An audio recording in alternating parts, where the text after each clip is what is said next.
the field a little bit in disgrace and venting to the crowd. That's all in the past. He does sometimes bring a lot to Arsenal, but not frequently, not enough, and sometimes, as you say, he can be a liability. But this is an opportunity for Lokonga, the Belgian player in central midfield, to make his mark, take his opportunity in the starting 11 today. Yeah, I mean, Brighton, I mean, it's amazing what they've achieved. I mean, they were hoping actually at one point that if Chelsea were being held by Southampton and that was the final result, they could have gone top. As it is, they can go level on points with Chelsea, albeit with an inferior goal difference if they win today. I mean, as I said, it took them 3 or 4 months to get to where they are now last season, so it's been an extraordinary start for them. Yeah, absolutely fantastic. One of my friends actually just texted me prior to coming in to commentate with you today that if Brighton win 9-0 today, then they could go top. I think it was jesting. That is mathematically correct. I think he was joking that it's a possibility, but no. But Brighton have really under Graham Potter, 3 seasons now into their Premier League experience, have built and built and built, and they have consistency. And if you ask any manager what he's wanting from his team is consistency. Arteta's not had that.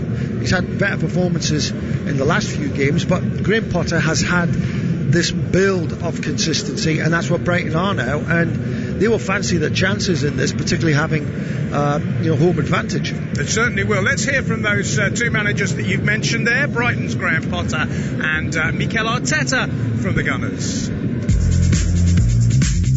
Well, I think whenever you watch a game of football, you learn. There's always something there. The thing is, what you have to remember is obviously it sounds obvious, but it's a completely different context again. The North London derby is what it is, but I think you can see Arsenal's quality. You can see the level of player that they have, the structure they have, the organisation they have, and what we know, and it's been reconfirmed, is that they're a top team, and we have to play really well. But we're in a good place, we're in a good moment, we're at home, we want to be positive, we'll look forward to the game, we want to enjoy the game.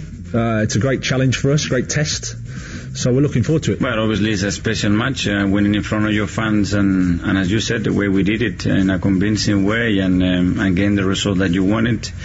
Enjoy it for a little while and now put that game aside, and all our focus should be now on Brighton. We have experienced a beautiful day with our people, and we want another one after Brighton, and we have to earn that, and the best way to do it is just focus on that game, because there were things that we should improve as well from the Spurs game. Sometimes you get setbacks and things happen that sometimes you know from the outside you don't know know what happens, and you have to deal with. I think you have to say Arsenal they've won a major trophy under Mikel, which is not easy to do, and the team has got some really exciting young players that played at a really, really high level, and they've also got some experience as well. They're transitioning into somewhere that they like. It's not easy to do because you have to move players out, and contracts make it, you can't just clear them away, so it's never going to be a straight line, but clearly the performance against Tottenham gives everybody there, I'm sure, a lot of confidence, and they'll be coming in a really good moment, so we have to be prepared for that. It's exciting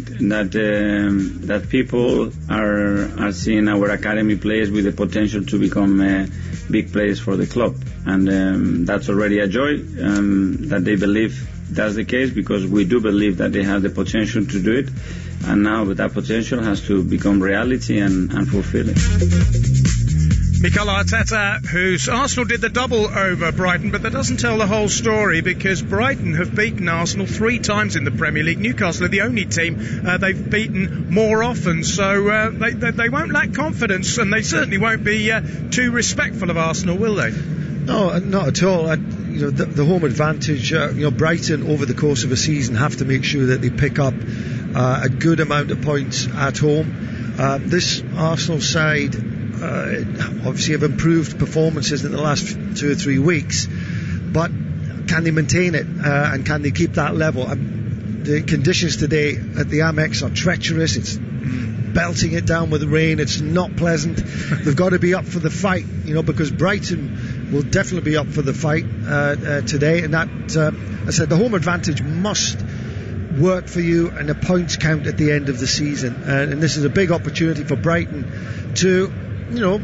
reinforce their self-belief, which they've built up in the early stages of the season. That's Trevor Stephen, who'll be alongside me for this one. The players are in the tunnel. We're just about ready to go. As Trevor mentioned, it's absolutely horrendous weather, but it should be a cracking game on Premier League Live. From the terraces to the touchline, if you're the ultimate football fan, you need to subscribe to the Game Day podcast from TalkSport. Oh yes! He's done it again! It's the twice-weekly Premier League roundup that brings you big-name guests, in-depth previews and tough-tackling analysis from the world's biggest football league. Oh, what a finish! He's beaten the keeper to it! Feel the might of the top flight. Subscribe now to the Game Day podcast. Available on Acast, Apple Podcasts, Spotify, or wherever you get your podcasts. Get bowled over with Following On, the fast-paced cricket podcast from TalkSport that'll hit you for six. It's a pitch-perfect delivery of first-class cricket news. And that's a beautiful straight drive. Boasting an impressive strike rate of exclusive big-name guests. Oh, you little ripper! And fielding fierce fan reaction. Oh, that might be out. Don't get caught out. Subscribe now to the Following On podcast. Available on Acast, Apple Podcasts, Spotify, or wherever you get your podcasts. They faced bitter prejudice. What they had to endure was horrific. They battled injustice. Basically, they threw the rule book away. But their talent was inextinguishable, and they rose to become sporting icons that etched their legacy on the history of English football. What a strike! What a finish! Coming in from the cold is an exclusive 6-part documentary that chronicles the struggles and the triumphs of black footballers in the English game. Join Jessica Crichton as she uncovers the untold stories and hears firsthand from a host of superstar names, including John Barnes, Viv Anderson, Luther Blissett, Andy Cole, Rachel Yankee, John Fashanu, and many more. These guys went through it all, and they are true inspiration. Coming in from the cold, the history of black footballers in the English game. Listen to the full series now, available on Acast, Apple Podcasts, Spotify, or wherever you get your podcasts. Tom Rennie here to tell you about a new soccer podcast called Week in the Tackle with me and Brian Dunseth. That's right, Tom. Well, join us for new episodes every Monday as we argue about all the top soccer stories we think are worth tackling. Plus, we'll welcome the occasional guest to join in on the debate. Strong opinions, big stories, no agenda. Week in the Tackle, available on Mondays from wherever you get your podcasts. If it's a big story in soccer, we'll tackle it. Got an unquenchable thirst for sport? Get up to speed with the day's biggest sports stories with the TalkSport hit. Crammed full of the latest team news, big match previews, and discussing the day's hottest topics. Been improving week in, week out. Plus, get all the latest results and full fan reaction to the biggest events in world sport. It's a wonderful goal! Satisfy your thirst for sports news with the TalkSport hit. Subscribe now on Acast, Apple Podcasts, Spotify, or wherever you get your podcasts. You're listening to TalkSport's coverage of Brighton and Hove Albion against Arsenal from the Amex Stadium. I'm your host, John Anderson. Alongside me is the former Everton and England winger, Trevor Stephen. This is Premier League Live.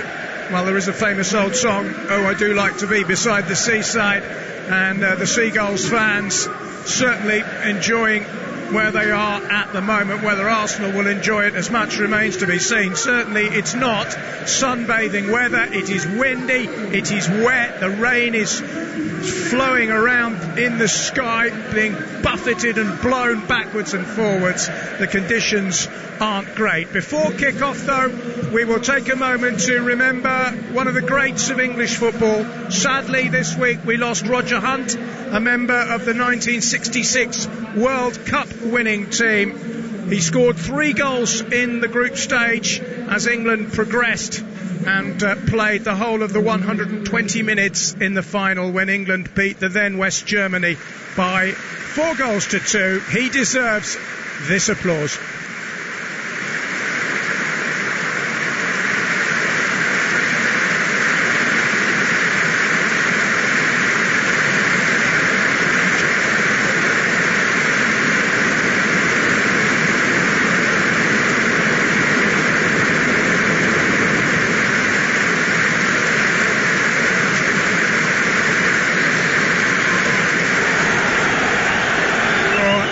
Big roar at the Amex.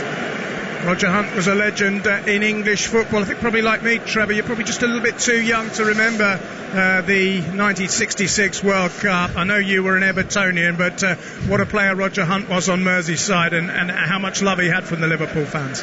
Yeah, I always... I was 3-year-old in 1966, right, so I missed that one. Yeah. But, he was a classy individual. I think he was a player ahead of his time as well, the way that he played the game. Very, very influential for Liverpool, obviously, but very much part of that team that carried away the World Cup in 66. Yeah, still the only team to have won a major tournament with England, and sadly now there's only 3 survivors from that team: Geoff Hurst, Bobby Charlton and George Cohen. We're underway. The referee, incidentally, is John Moss, as the ball is knocked forward towards Neil Maupay, who's got an excellent goal-scoring record for Brighton and Hove Albion this season. He's got 4 goals in 6 games.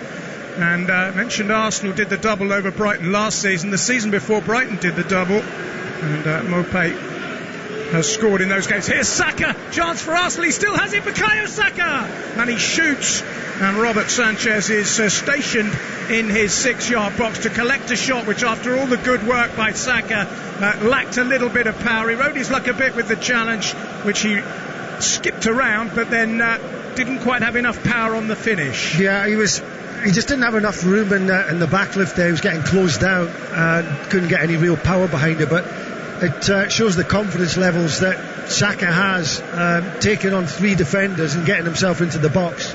Positive start from Arsenal. Very positive. Here's Veltman for Brighton.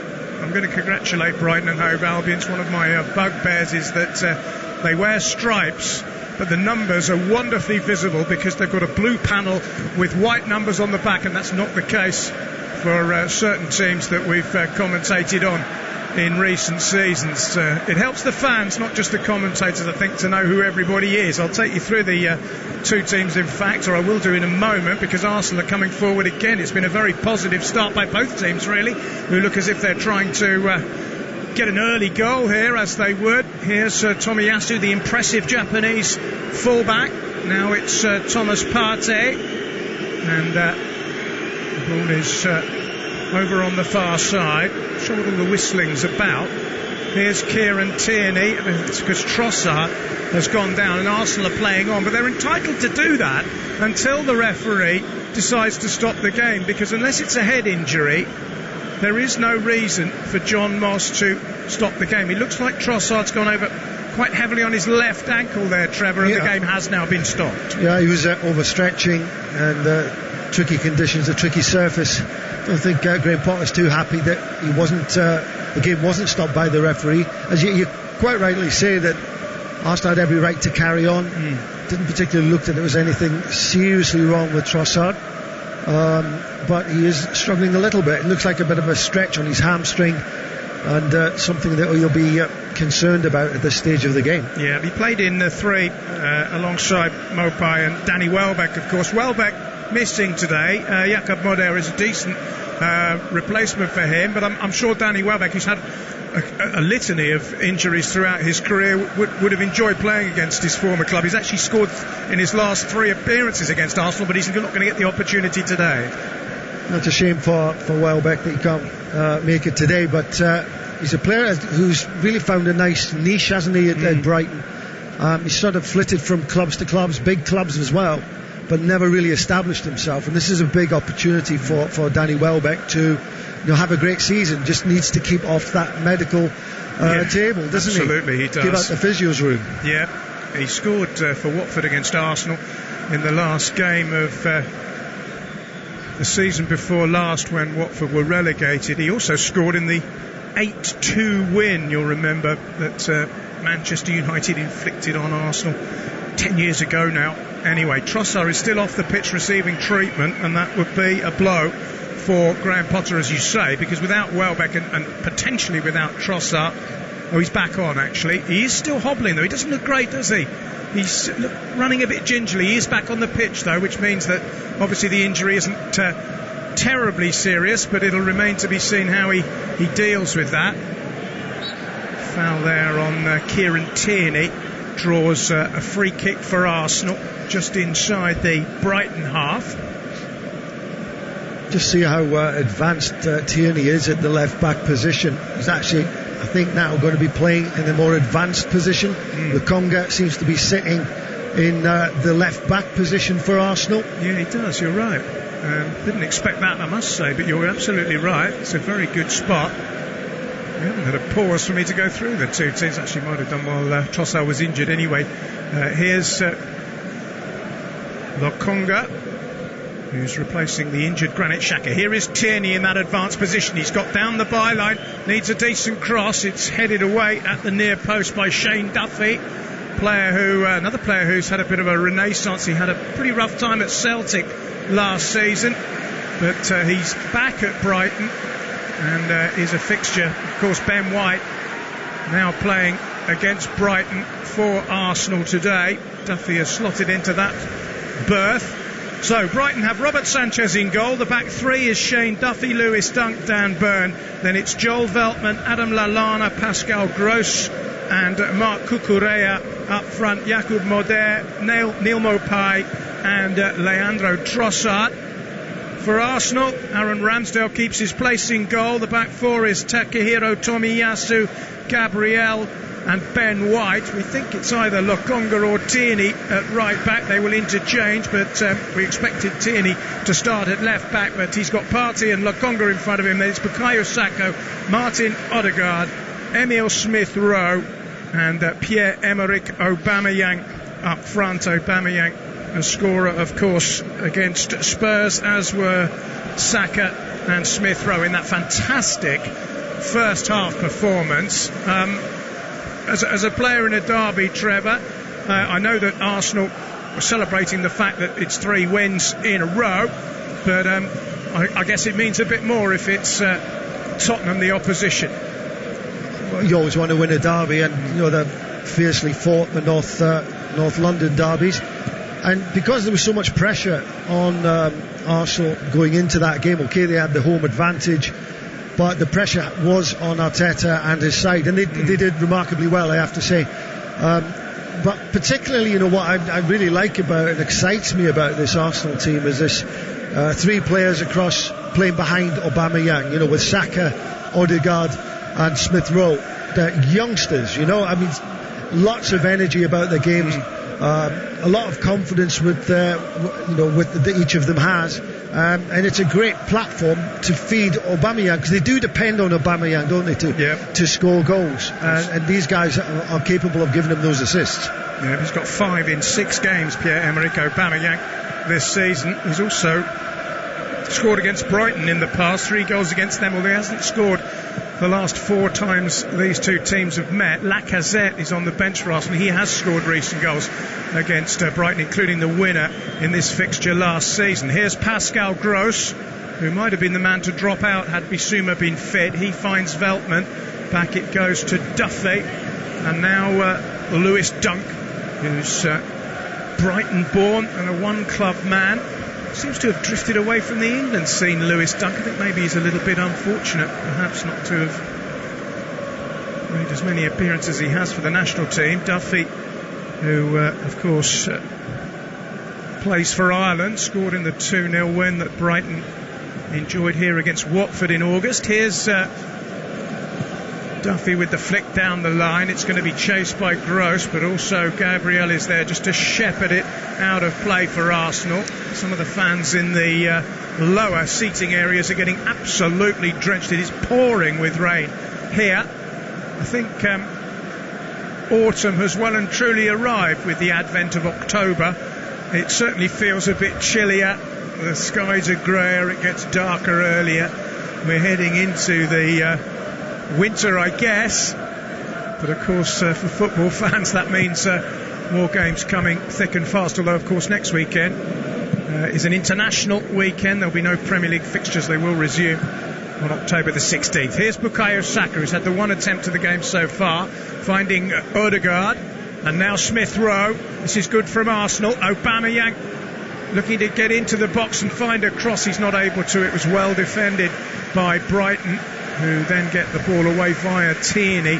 away for a throw-in. 10 minutes gone. Brighton 0, Arsenal 0.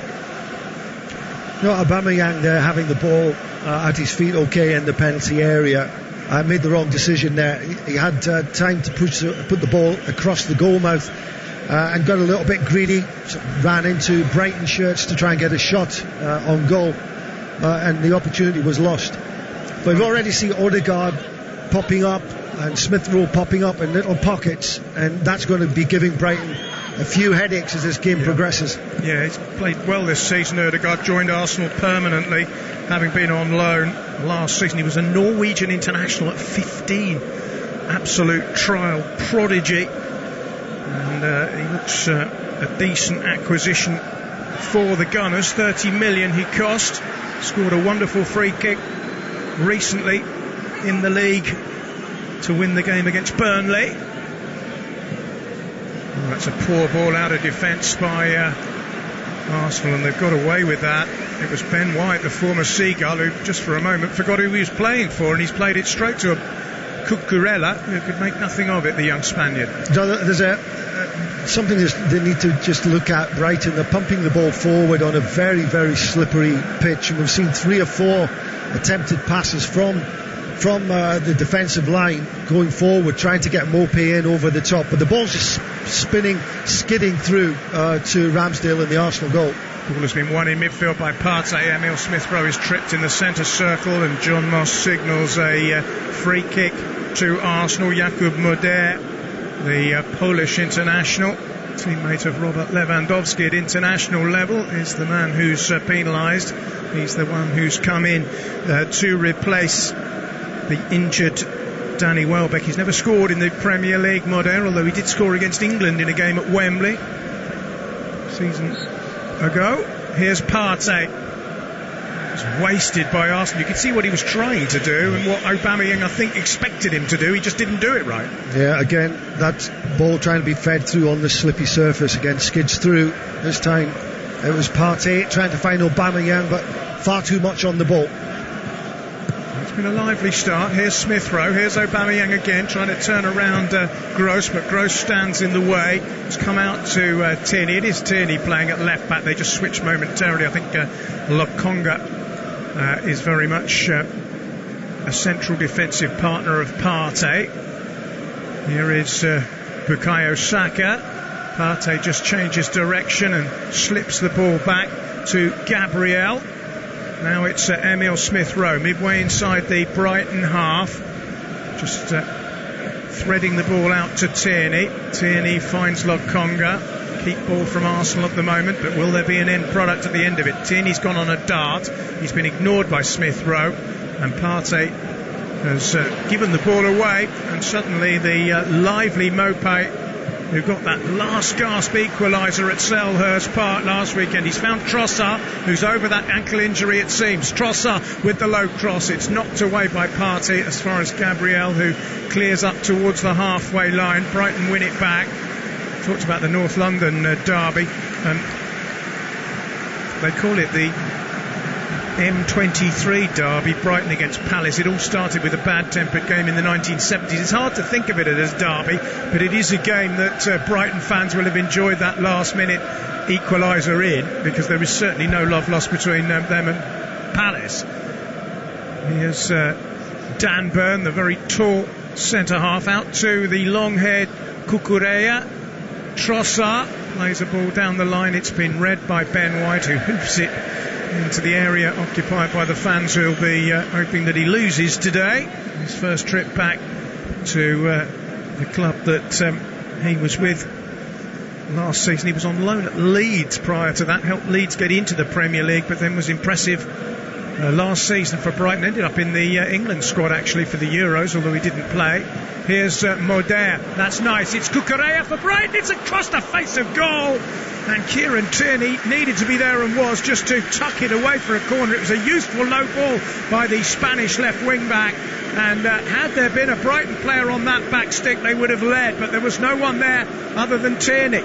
Yeah, Arsenal just switching off mentally there, allowing Cucurella to get that little bit of space on the left flank. Good ball in, but nobody on the end of it. Frustration for Graham Potter. We're approaching 15 minutes at the Amex. There will be a corner to Brighton. It's the first of the game. It's going to be taken by Pascal Gross. It's going to be a right-footed outswinger from the German, and it's a good header away by Ben White. But here's Trossard. They're urging him to shoot. Maybe he should have done, because the crossfield ball is overhit, and he's trying to get Pascal Gross away down that right-hand side, but it was way in front of him, and Arsenal will have a goal kick. Don't forget to tweet us if you want to join the discussion. We had listeners all around the world. DC says, enjoying your comedy. I can't even speak properly. Enjoying your commentary from Albany, New York, with my son Zach. Let's go Gunners. That's O'Danny Boy, Prince Henry Koforidua, regular listener. I feel Arsenal will win by 2 goals against Brighton. Enjoying your fantastic commentary from Ghana. Thank you very much. I think Arsenal would consider a 2-0 win a fantastic result, but at the moment Brighton are on the attack with Trossard. Trossard turns, thinks about a shot, very little support, has to go himself, does, and shoots wide. We've had 2 instances now, Trevor, where Brighton have carved out very good opportunities, and you just worry that there isn't perhaps enough players gambling and making a run into the box, because Trossard there looked up, hoped he had someone around him, he didn't, and in the end he's really had to go it alone and shot wide. Yeah, he had to in the end.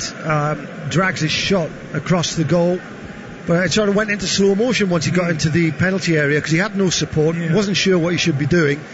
The only solution was, or answer for him, was to go for goal himself, and Tierney put him up under enough pressure just to drag that shot wide. But it was Arsenal actually causing their own problems. Tierney giving the ball away in midfield with a sloppy ball, and the counter-attack from Brighton. Yeah, Brighton have been successful this season, that's for sure, but they've only scored 8 goals.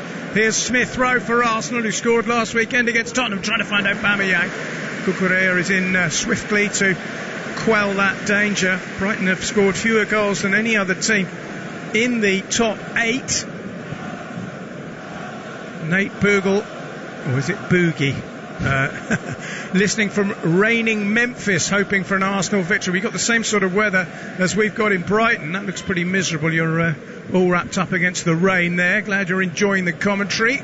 A lot of Arsenal supporters listening in. Here's Ben White for the Gunners, driving it forward. It's too long, and it bounces kindly up for Robert Sanchez, the Spanish goalkeeper, who hasn't yet really been tested in the treacherous conditions. Not great conditions for goalkeeping, are they, with the wind and rain? It will encourage the forward players to take a Potter goal because of the slippy surfaces. Yeah, as you said, treacherous for keepers. Here's Trossard, just manoeuvring into Arsenal territory. He's got a little bit of support out wide with Cucurella, who's looking to take on his man, but goes short instead to Trossard, who finds Adam Lallana.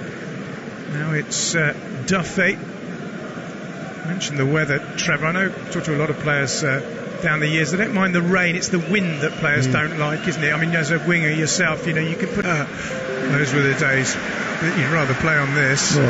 Lovely surface at the Amex. A little spell this from Brighton. They're inside the final third. Here's Cucurella again, who's made a positive start for the Seagulls. He finds Veltman. Short ball by him to Gross, out to the Dutchman Veltman again.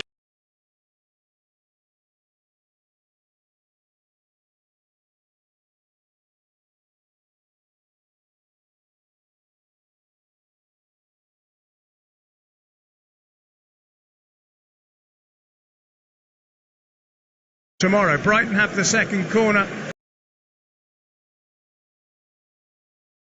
side, so it'll be an outswinger for the Arsenal defence to deal with. Gross raises his right arm. The assistant referee's just told him to stop because John Moss has walked across to have a word with a couple of players. Rashid Anelka is with us in Ibadan in Nigeria. So glad to listen to you again this weekend. Arsenal will win by 3-1 with Aubameyang on the score sheet. Confident prediction. Here's the corner. At the moment, Arsenal are defending. It's high and hanging and too deep, really. Maybe that was well disallowed. in similar circumstances against Leeds earlier today when Ilan Meslier dropped a ball. In that instance, I think they claimed that a defender had been doing a bit of pushing, but if Dunk had scored, that would have counted. And of course, Arteta has a dilemma, I suppose if you can call it that, of which goalkeeper to pick. Ramsdale is the current number one with Leno on the bench, but granted the conditions are difficult, but that was straight at him, and I don't think it slipped out of his hands. You see goalkeepers doing this all the time. They don't try to catch the ball, they try to parry it or soft hands and put it to the ground, and that's what he did in actual fact, but it just was never going to work there. The goalmouth was too crowded, and to be honest, Ramsdale's very, very lucky to have not gifted a goal there to Lewis Dunk. He is. Header away for Arsenal is by Tomiyasu. Now it's Saka. Cucurella's in there again. I've been impressed with him so far. He's been really very good. He has.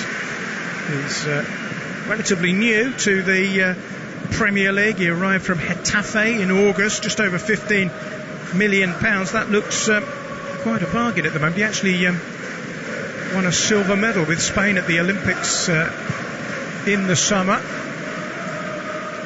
Here he is again. That's a towering header, but it's not going to find a teammate, and Arsenal will tidy up. Joe Ely, as ever, is with us. He says a late evening for you, John, today. Enjoying your commentary as I do a 10-mile training run along the Wabash River in Indiana. Yeah, it's unusual for me to be doing this one. I'll let you into a secret. The reason for the swap go to, and as the ball comes in across, there's a head it goalwards, and he didn't really get hold of the header. It was scrambled away by Brighton, but originally it was given away by Byrne, and Saka then burnt him off, got to the byline. It was a deflected cross, and Aubameyang, I think Dunk deserves credit for that, did enough to put Aubameyang off, and he didn't really get a clean header on the ball.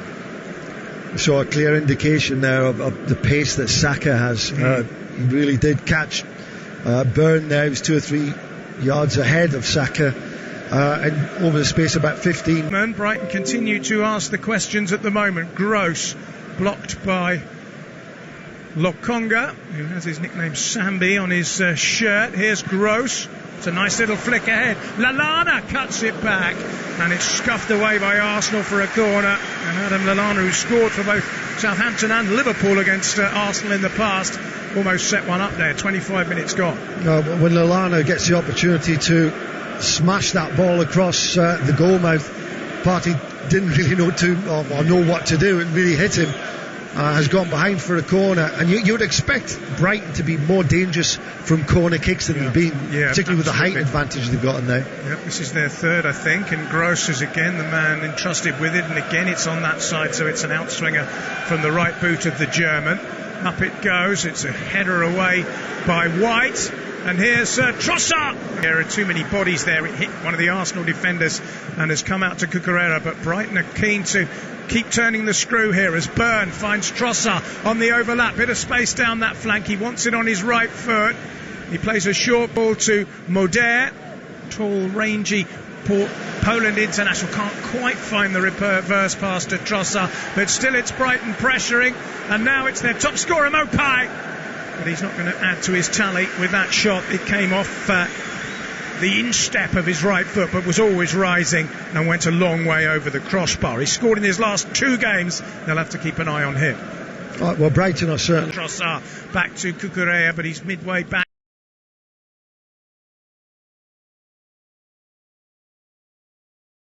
Side, so it'll be an outswinger for the Arsenal defence to deal with. Gross raises his right arm. The assistant referee's just told him to stop because John Moss has walked across to have a word with a couple of players. Rashid Anelka is with us in Ibadan in Nigeria.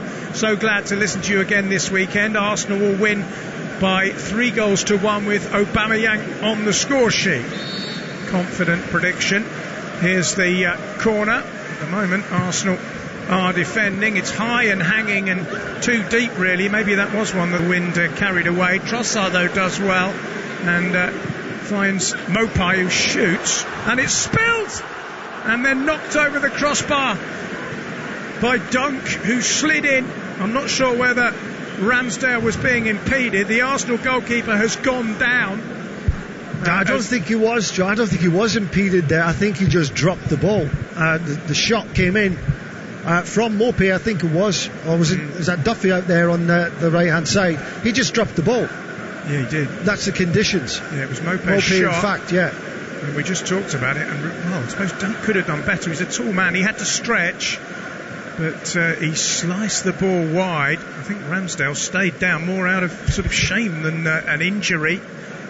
Watford had a goal disallowed in similar circumstances against Leeds earlier today when Ilan Meslier dropped a ball. In that instance, I think they claimed that a defender had been doing a bit of pushing, but if Dunk had scored, that would have counted. And of course, Arteta has a dilemma, I suppose if you can call it that, of which goalkeeper to pick. Ramsdale is the current number one with Leno on the bench, but granted the conditions are difficult, but he still should have claimed that really, because it was straight at him, and I don't think he could blame the weather for the way that it slipped out of his hands. You see goalkeepers doing this all the time. They don't try to catch the ball, they try to parry it or soft hands and put it to the ground, and that's what he did in actual fact, but it just was never going to. All the questions now, and Arsenal, 3 wins on the spin or not at the moment, are very, very much on the back foot. Well, it was Tomiyasu who was caught with the ball, but Brighton are pressing, putting pressure on players in the Arsenal back four, and 1 or 2 mistakes are being unearthed, and that was again another opportunity just gone a begging, and you just wonder if Brighton have got to take one of these. Well, they do, yeah. That was the problem last season with Brighton, wasn't it? They were involved, not sort of completely in the relegation issues. I'll come back to that, because the ball's been played up towards Maupay, who tries to spin and volley into the net acrobatically, but it just came off the toe of his boot and went wide. But they're creating chances now, Brighton. But what I was about to say is that a couple of seasons now they have created chances, they just haven't scored enough goals, they just don't finish well enough, although Maupay is in good form. It is a problem. You said that they've got the least goals in the top 8 as it stands at the moment, and you can see why that statistic is what it is. They are creating, but just not got that killer instinct. I mean, they could easily be 2-0 up here, couldn't they? I mean, a header from Byrne that should have gone in. Trossard one was a good chance. That was a decent effort just a moment ago as well. They're playing good football as well, John. It's attractive to watch. I'm sure the home fans are enjoying it, and it's causing Arsenal a lot of problems. Just wonder if that central midfield area that Arsenal have has been a little bit outnumbered, and lots of runners from Brighton, and it's a bit of disarray, I think, in that midfield area for Arsenal at the moment. Yeah, it hasn't quite clicked, has it yet? Keep the tweets coming, plenty of them coming in. Coach Phil is in Hartford, I should say, Connecticut, hoping we can keep the winning streak going a little longer. Come on, you Gunners, he says. Benjamin Frimpong wants Ole Gunnar Solskjaer to be sacked because he keeps playing Fred. That's a different story, really. We'll have a report at half-time on the Manchester United-Everton game, which was the early kick-off today. And Gillis Victor, hello guys, it's cloudy weather in Port Harcourt. I'm enjoying the commentary as always. It'll be a slim victory for Arsenal. That's from Nigeria, and at the moment it doesn't look like a slim victory for Arsenal. Brighton should be leading, but they're not. We've had 32 minutes and the game is goalless. Arsenal in fact have won the last 4 in all competitions if you count the League Cup win against Wimbledon. Here come Brighton again though with Maupay. Step over. Cucurella wants it played. We made the right run and then got the wrong ball. But here's Moder with a low ball into the box and Tomiyasu gets it away. How much longer can Arsenal withstand this pressure? Because the last 10 minutes they've been battered really, haven't they? We've barely seen the ball anywhere near Robert Sanchez's penalty area. And here are Brighton in possession again. But it is frustrating for fans when you have so much dominance and so many chances and you can't take any of them. Here is Sanchez dressed all in black, and it's a rare touch of the ball for him in this period of play. He's knocked it long diagonally towards Cucurella, who's been absolutely outstanding. He's won a really good header there. And here's Trossard. This is a chance for Brighton. Leandro Trossard, he's got underneath it and hoisted it over the bar. But for me, Cucurella's been the outstanding player. He's not a big lad, is he? But he's got above Tomiyasu. He's not only won the header, he's directed it beautifully into Trossard, who should have done better. He's been superb in the first half an hour of the game, Cucurella, and he's given Tomiyasu some real headaches. He was undecided as to what to do there. Was Tomiyasu going to go and head it, or was he just going to let Cucurella have it and stand back from it? And then at the end, he was between two stools. He didn't know what he was doing. It's a bit typical of what Arsenal are about at this moment in time. Nobody's taken a grip of the game for them. We're not seeing Partey get a real hold on that midfield, and they've got to sharpen that up. Otherwise, they will go behind. They will. 7 attempts to 2 in Brighton's favour.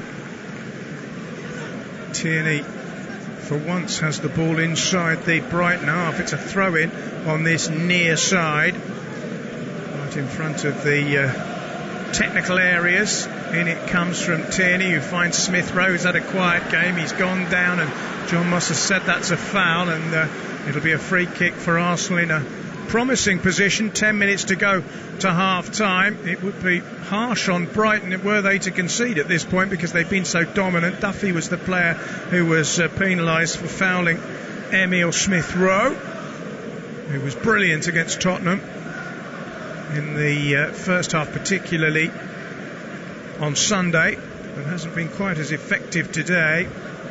John Moss is counting back his paces, and Arsenal have a free kick. Now Martin Odegaard, as we mentioned, has already been on target from a free kick at Burnley. Whether this one is near enough for him to have a go, I think probably not, although suggests that he might have a crack at goal. It's not a long run up. In fact, it's Partey who strikes it. Oh dear. Well, that was worthy of Twickenham rather than the Amex. It would have been 3 points if it was a penalty at rugby. In football, it's 0. It was completely unconvincing the way that Thomas Partey came up to that. You're talking maybe 38 metres, 40 metres out of goal. Too far out, wasn't it? There is, an argument that go for goal because of this surface. It's so slick, can give the goalkeepers problems, but you've got to hit the target. He wasn't even close. It was about 10 yards over the crossbar, wasn't it? It was a woeful effort, and maybe epitomises the fact that Arsenal becoming a little bit desperate. I mean, it didn't look like the sort of chance that Odegaard, who's a very good free kick taker, would convert, never mind Partey. Anyway, here's Veltman for Brighton and Hove Albion, who'll be disappointed if they don't get to half-time without a lead. 9 minutes till the interval. Here's Gross. Bissouma, incidentally, is not among the substitutes. There was talk of him returning, but I think Graham Potter's decided to be a little bit more cautious. Here's Cucurella playing a 1-2 and looking to get on the end of it, trying to get past Tomiyasu, and he's done that, and he's done brilliantly, and he's got to the byline, and he cuts it back towards Maupay, and Arsenal get it away. Cucurella's had Tomiyasu on toast, hasn't he? And Tomiyasu was fantastic last weekend. Today, he's been absolutely destroyed by the left-sided Brighton wing-back. Well, look at the determination in Cucurella there to win that strength battle with Tomiyasu, and he did that. It's been really influential down that left-hand side for Brighton. 5 corners to 0. This one is on the opposite side, so Gross will have an opportunity here for an in-swinger into swirling rain. Up they go, and it's not far away from Shane Duffy, who got up at the back stick. It didn't come at him at quite the right height, I don't think, and he rather bundled it wide of the post, but it's another opportunity, and the first time they've really made one of those corners pressurise Arsenal. Yeah, you could see that Duffy was a bit annoyed with himself. He did make more of that. Arsenal have lost it again in midfield, and then Tomiyasu, who's having a bit of a nightmare today, has given away a foul. Carol is with us, sending us some warmth from Florida. Loving the commentary as usual. Nice picture of a starfish there on the beach in Florida. We certainly don't have Florida weather here. It's unrelenting, the rain. It is just sheeting down endlessly. And As I say, the swirling wind hasn't helped either side, but Brighton have certainly made much the better of the conditions. Arsenal give it away again every time Arsenal have had the ball in the last 3 minutes or so. They seem to have lost it immediately. It's been a ragged display, hasn't it? Yeah, I'm not sure what the stats are. I don't have those to hand as to what possession is, but it's all Brighton, isn't it? And they've literally played the first half in the Arsenal half. And Arsenal struggling with it. We've got a Brighton fan listening to us, Kevin from Connecticut, loving Brighton's ambition in this brutal weather, enjoying the commentary in the Connecticut sunshine. We just need that final touch and we'll pull off a win. Well, that's what's been lacking, because everything else has been pretty good so far. Here's Moder finding Cucurella, who leaves it for Trossard. Trossard playing it square to Shane Duffy. Duffy forward to Gross. Gross is invited to shoot by the fans but doesn't, and then tries to play it out wide, picks out Veltman. Veltman, that looks a poor ball. Has he kept it in though, Gross? I think he did. And Arsenal were asleep there. It's come back to Veltman. Veltman square, chance again. It was threaded through by Moder to Lallana, and Lallana couldn't control it. They are absolutely dominating this match. Arsenal were half asleep there because I think they felt the ball was going to go out. Emile Smith-Rowe was guilty of ball watching and didn't quite get punished. Story of the first half. Arsenal are second to everything, aren't they? Brighton are on their toes, anticipating what's going to happen out there. Arsenal did exactly the opposite. Been a really slow first half from them. I'm sure coming out in the second half we'll see a different Arsenal, but they've got to try and pull it together to try and get through to that. 0-0. We've hardly seen Aubameyang. We've not seen much of Smith-Rowe. Saka had a really good dart early in the game, but seen a huge amount of him since. He's on the ball now though, and Arsenal have the quality, of course, to play poorly and win games. Here's Ødegaard, tries to cut it back. Here's Partey. Well, that was a good deal closer than his free kick, but it went wide of the mark. He hit it with the instep of his right boot, a curler low from the edge of the 18-yard box, and with 5 minutes to go to half-time, it's gone wide. Yeah, it needs to hit the target there, but Robert Sanchez was flat-footed. But again, that target is missed by Thomas Partey. Probably the best opportunity that Arsenal have had, that. 5 minutes to go to half-time, yeah, probably, certainly in the last 15 minutes. This is a nice tweet. Millwall on tour. Ian Blythe listening in Delaware in the United States. A Bermondsey boy who yesterday became a US citizen. Congratulations. He says this game will finish 1-1 and adds, Millwall, nice win at Barnsley, no one likes us. If you're not familiar with Millwall, that's the chant of the Millwall fans. No one likes us, we don't care. Congratulations, Ian. You can take the boy out of Bermondsey, but you can't take the Bermondsey out of the boy. He's got a half and half flag, actually, with the stars and stripes on one half and the Union Jack on the other. Nice tweet. Keep them coming. 4 minutes to go to half-time. Still goalless here. Brighton fans will be beginning to wonder why. John Moss has awarded them a free kick, which he's insisting they take from the right spot. It's going to be Pascal Gross again, who... no, it isn't actually. He's going to leave it. And it's going to be knocked by Duffy short to Lallana, who finds Gross on this near side. Brighton are back in their own half, although they haven't spent very much time there in this opening half of the game. We forgot that you were here, as the cry from the Arsenal fans. Brighton got quiet a little bit, but they have it now with their captain, Lewis Dunk, who's deep inside his own half. You can see that Arsenal are not that keen on pressing the ball either. There's no great intent as a group, as a team. No, there isn't. It's been lacklustre from Arsenal, which will disappoint their supporters after the euphoria of last weekend, and of course the other recent good results they have. You'll remember they kicked off disastrously with 3 consecutive defeats. In fact, they're only the 4th team in the history of the English top flight, never mind the Premier League, the whole history of it, to win their first 3, to lose their first 3 and then win their next 3. That's only happened 3 times before. It's an odd kind of stat, but goodness me, they needed those wins, because there were all kinds of questions being asked after that string of defeats that they had. Yeah, it just reminds me a little bit of that reputation that Arsenal have had in recent years as being a bit soft, not aggressive enough in their play. And that's been the case, I think, really, in this first half. Brighton have outmuscled them to some degree. As you say that, Saka outmuscles Burn, and Odegaard wins the ball and finds Partey, who crosses halfway purposefully. Here's Smith-Rowe. He's got an overlap from Tierney if he needs it. Smith-Rowe. Kieran Tierney for Arsenal. First time cross headed away from danger by Murder, but Arsenal finally showing a little bit of imagination and intent as Smith-Rowe lays it off to Saka.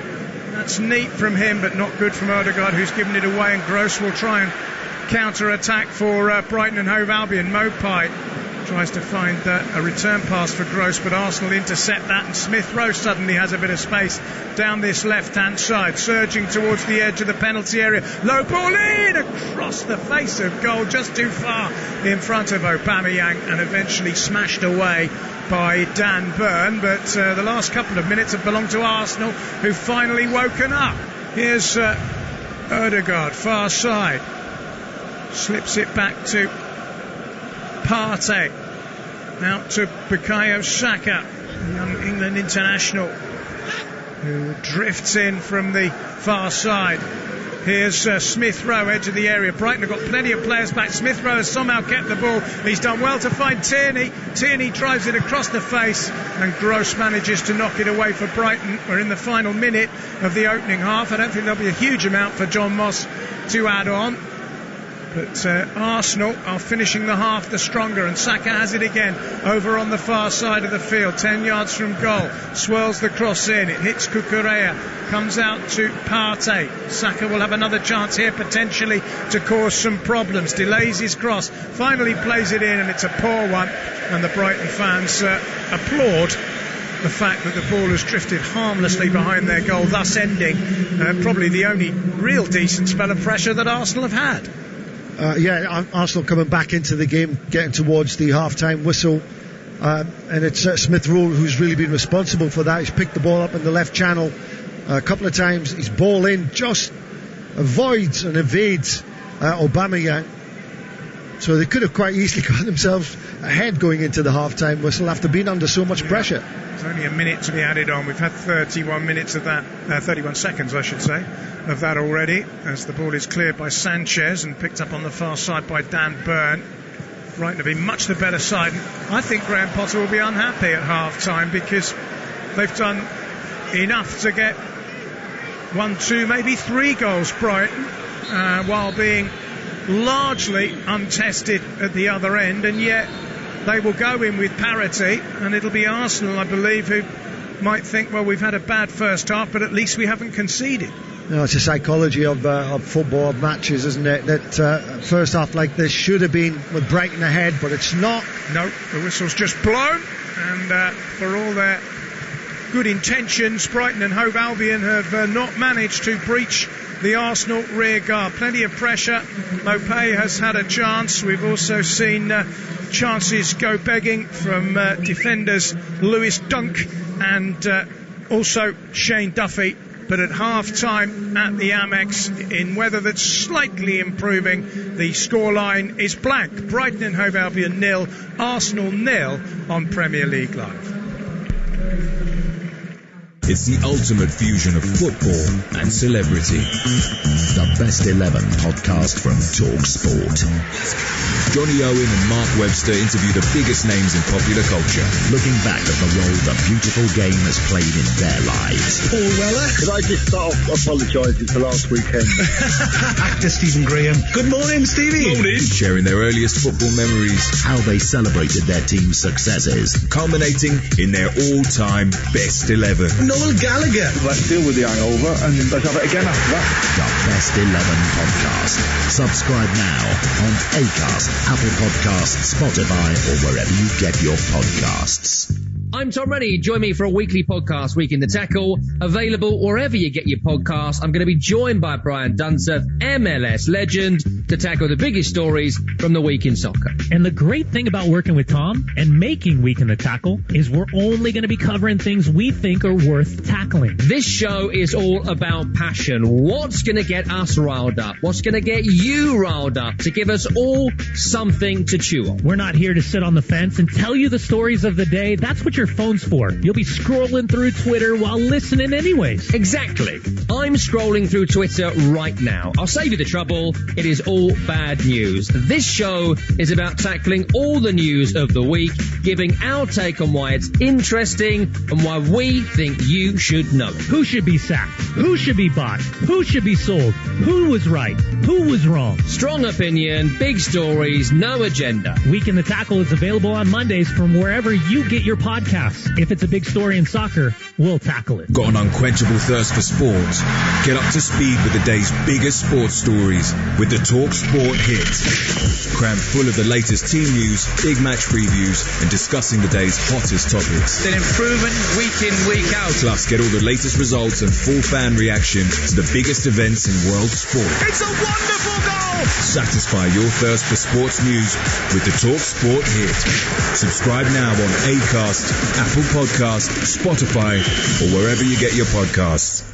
The Women's Football Weekly Podcast.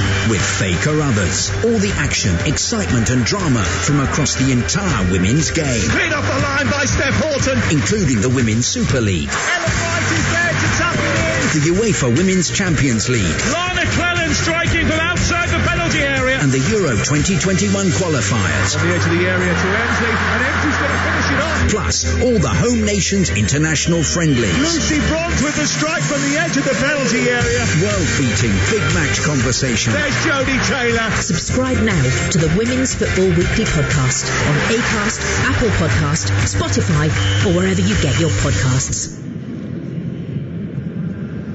Welcome back to the Amex Stadium. The weather's been horrible and we haven't had a goal yet, but it's been a pretty decent opening half.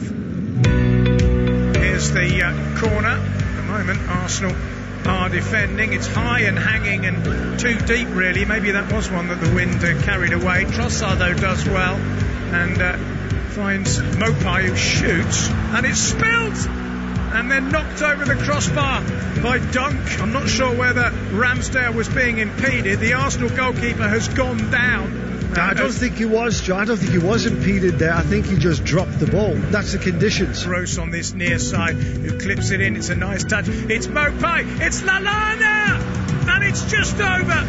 Trossard has come very, very, very close to putting Brighton in front. It was a lovely move. Lallana's crossed on the right-hand side. It came at Trossard with real pace, and in the end, he just couldn't keep his effort down. This is a team that looks full of imagination, running and energy. Brighton in possession. You can hear the roar from the Seagulls fans as Dunk plays the ball. Dangerous one!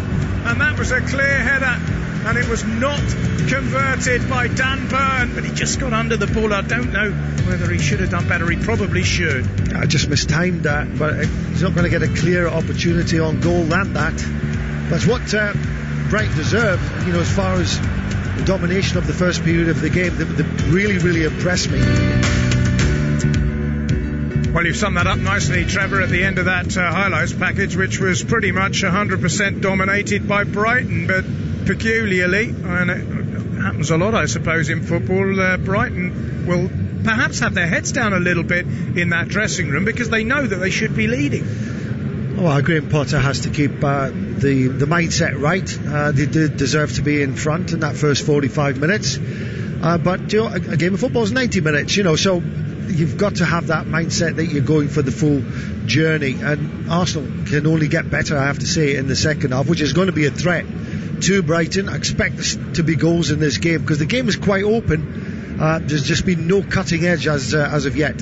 Yeah, well, there were plenty of other games earlier on today. This is the sixth game of the Premier League Saturday. Let's get updates from all of the others. Let's start at Old Trafford. It was the 12:30 kickoff between Manchester United and Everton. Here's Tom Reddy. Yet another disappointing display at Old Trafford for Manchester United against Everton. 1-1 it finished between the Red Devils and the Toffees. It looked good for United in the first 45. They didn't play particularly well, but then Anthony Martial opened the scoring on 43 minutes. He, one of several changes from midweek and last weekend's loss against Aston Villa. Most significant that Cristiano Ronaldo was dropped down to the bench. He came on later to no great effect. In the second half, Everton grew into the game as they did the first, and their equaliser was well deserved. A brilliant breakaway with Decore and Gray involved, finished off by the man of the moment, Andros Townsend for Everton. His equaliser celebrated superbly. He did the Ronaldo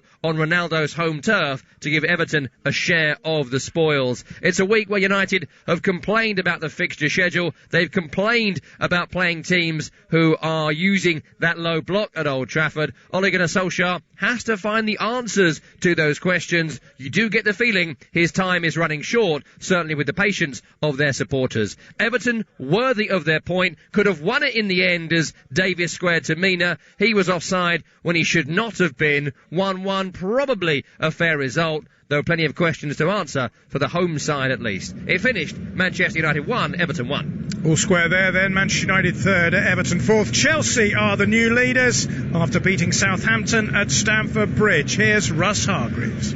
Chelsea 3, Southampton 1. The Blues certainly made to work for it, but after the temporary blip of 2 straight defeats, Thomas Tuchel's men are now back top of the Premier League.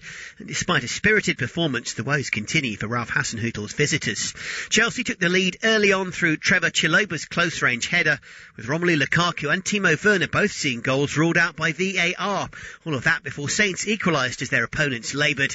Ben Chilwell clumsily hacking down former Stamford Bridge trainee Valentino Lazaro, and James Ward-Prowse made no mistake from the penalty spot. But it was Ward-Prowse's red card 13 minutes from time that returned the tide of the match. Southampton skipper initially given a yellow for a lunge on sub Jorginho, but VAR quickly upgraded that to a straight red. With the man advantage and the win back in their sails, Werner finally netted his second of the season after a neat team move, and after the ball then clattered off post and bar at the death, Chilwell atoned to some degree for conceding that penalty by smacking it home despite the efforts of a sprawling Alex McCarthy and yet another VAR intervention. The rain teemed down at Stamford Bridge. The home fans certainly didn't care because it finished Chelsea 3, Southampton 1. So Chelsea top of the table by 2 points, but of course they've played a game more than Liverpool, who are second, and Manchester City, who are sixth. If either of those two teams win that big game tomorrow, Chelsea could be toppled from the summit. Down at the bottom there was more woe for Newcastle. They've dropped down into the bottom 3 after a defeat at Wolves. Here's Toby Gillis. Plenty of entertainment, though low on quality in truth, but for 2 moments of brilliance by Wolves, either side of a slightly controversial Newcastle equaliser. The first home goal of Bruno Lage's tenure came 20 minutes in. Raul Jimenez with a lovely slide rule pass into Hee-Chan Wang inside right, who passed it across the keeper for 1-0. The two were level when sub Jeff Hendrick finished well, with keeper Jose Sarr injured in the build-up, scrambling back to his feet, which seemed to stop the ref blowing his whistle to allow him treatment. Plenty of moans, no mind change. Wolves' winner came via the same route as their opener. Jimenez pirouette in the middle, fooling 3 Newcastle players. He rolled it to Wang, this time from the left, but exactly the same finish made it 2-1. Bar one great save from Sam Maximin by Sarr, Wolves were comfortable, and the tune offered nothing amid more chants calling for Steve Bruce and owner Mike Ashley to get out of the fans' club. Wolves 2, Newcastle 1. Well, Newcastle, only Norwich below them. Norwich were held 0-0 by Burnley at Turf Moor, but of course that's significant for Norwich. They finally do have a point on the board, 7 games and 1 point. Newcastle with 3 points from their 7 games, still yet to win. Burnley haven't won either, or Southampton, but Leeds United finally have. They defeated Watford by a single goal scored in the first half by defender Diego Llorente. Here we haven't had a goal yet, but we've had plenty of rain, plenty of attempts on goal by Brighton and Hove Albion, but as yet they haven't managed to make one count. We'll be back with the whole of the second half live for you on Premier League Live. Got an unquenchable thirst for sport? Get up to speed with the day's biggest sports stories with the Talk Sport hit. crammed full of the latest team news, big match previews, and discussing the day's hottest topics. An improvement week in, week out. Plus, get all the latest results and full fan reaction to the biggest events in world sport. It's a wonderful goal! Satisfy your thirst for sports news with the Talk Sport hit. Subscribe now on Acast, Apple Podcasts, Spotify, or wherever you get your podcasts. Talk Sport. 20 years old and still not able to make a cup of tea. That's a great starting point, I think. Excuse me. With bitter experience comes great responsibility. Let's go to Cumbria and Fraser. Fraser, good morning. Hello. Fraser, get out of that lake. The nation's first and best commercial sports radio station. Live, lubricated and legendary. 20 years of Talk Sport. Previously on White and Jordan. This is rewarding mediocrity. No, it's not. It's the exact opposite. Two towering giants of sports media. He's got COVID-19. He's got Newcastle wanting to sue him. He's got broadcasters pulling money out of deals left, right and centre. You wouldn't want to fly with this guy, would you? Jim White and Simon Jordan. Double trouble, daily drama and searing debate. Continues weekday mornings from 10 on Talk Sport. 20 years of Talk Sport. Gentlemen, good evening. There's no such thing as an overnight success. Accrington Stanley 4, Titanium Plasmatronic Death Droids from the Future, 0. Excess. I wasn't getting up, I was just getting in. Excitement. Excuse me, and extremely strong opinions. I spend my life covering the big game at the big level. On DAB, medium wave, and on your smart speaker. 20 years of Talk Sport. Previously on White and Jordan. If you haven't bought, owned, managed, sold a player, managed a football club, sat in a boardroom, sat in a dressing room, what exactly do you know? 100% engagement. The Football League is a league which is a busted flush. You're obsessed with that subject, you do know that. Jim White and Simon Jordan. High Octane Radio. Continues weekday mornings from 10 on Talk Sport. The Women's Football Weekly Podcast. With Faye Carruthers. All the action, excitement and drama from across the entire women's game. Cleared off the line by Steph Horton. Including the Women's Super League. Ellen White is there to tap it in. The UEFA Women's Champions League. Lana Clellan striking from outside the penalty area. And the Euro 2021 qualifiers. On the edge of the area to Emsley. And Emsley's going to finish it off. Plus, all the home nations' international friendlies. Lucy Bronze with the strike from the edge of the penalty area. World-beating big match conversation. There's Jodie Taylor. Subscribe now to the Women's Football Weekly Podcast on Acast, Apple Podcast, Spotify, or wherever you get your podcasts. You're listening to TalkSport's coverage of Brighton and Hove Albion against Arsenal from the Amex Stadium. I'm your host, John Anderson. Alongside me is the former Everton and England winger, Trevor Stephen. This is Premier League Live. I say former Everton and England winger. Trevor, just talk a little bit about you. 10 titles in 3 different countries, am I right? It's 11 if you. Is it? If you count, as you should do. Count the first one I ever won was with Burnley when I was 17, 18. Oh right. Which was the old 3rd Division Championship. Oh right. Right. So that's where it all started. Fantastic. And then a lot of championships after that. Yeah, 7 at Rangers and. You won at Marseille, didn't you? 2, of course, at Everton. Yeah. And I will forgive you. I'm a Watford fan, as the listeners probably know. I will forgive you for 1984 Wembley when Everton beat Watford by 2-0 and you got the medal. It was a big day. It was a big day for Everton, a big day for me, I have to say. Yeah, it was. It was a big day for Watford as well, because I couldn't believe we were there. Did Elton come into the dressing room and have a few words at all? No, did you see him? No, he didn't actually. Should have done. Which was a shame, but I think he was quite tearful that day. Wasn't he? He was. So was I. Anyway, second half about to get underway. Brighton kick off wearing blue and white, of course. Arsenal are in a change strip today of all yellow, and really they need to change the attitude and the way they play, because the first half they were by some distance second best, but somehow they've managed to hang on at 0-0. What will Graham Potter have said to his players? Because clearly he will have although Arteta will be more unhappy about the way his team has played, Potter will be unhappy that it's still 0-0. Yeah, but he'll also be very happy with the way and style that they played in, and it's a case of just same again, lads, isn't it? You can't really get any more from them than putting the ball in the net. That's what they need to do. I expect a big change though from Arsenal, which will affect, of course, Brighton's performance. They have to be more aggressive. Arsenal need to get to the ball quicker, need to be proactive in their play rather than reactive, which was the story of the first 45 minutes, and I'm sure they will make a better job of this second 45. We're just getting a picture on our monitor of Alexandre Lacazette, who might be worth bringing on for Arsenal as a substitute. Last season he scored the winner in this fixture 29 seconds after coming on, and Arsenal could do with a bit of that. Brighton will be gutted if they don't. Well, they'll certainly be gutted if they lose this game. I think from their point of view, I suppose a point against Arsenal would be decent, but as you say, with the way they've played, their performance warrants more than that, doesn't it, at the moment? Tomiyasu takes the throw. There are no substitutions from either manager yet at half-time. Here's Thomas Partey. Will Arsenal get on the front foot a bit more? They started the first half quite well. Saka had a good run and a shot which was safe, but other than that, they didn't create much. Here's Smith-Rowe finding Partey. That's a good ball. Here's Tomiyasu. Had a torrid first half at the hands of Cucurella, but he's found Bukayo Saka. Back to Tomiyasu. He might break here for Saka. It's good defending though by Dan Burn.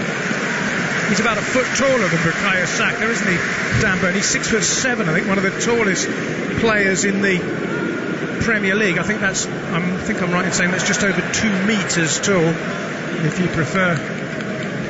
Yeah, and this is why I was saying, Brighton had several corner kicks in the first half and didn't really threaten that much. Not quite getting the delivery right, because they've got some very big players, of which Burn is one. Here's Saka. Arsenal trying to get on the front foot. The ball is towards Tomiyasu. Good sliding challenge again by Dan Burn, who got it out of harm's way. It's a throw in to Arsenal about 20 yards from the corner flag on the near right-hand side. Saka's knocked it off Trossard, but I think it came back off Saka. It's going to be a throw into Brighton. Brighton have Robert Sanchez in goal, who's been totally unemployed, really. In front of him, Shane Duffy, Lewis Duncan, Dan Burn. Across the middle, Joel Veltman, Adam Lallana, Pascal Gross and Mark Cucurella, who's been the game's outstanding player.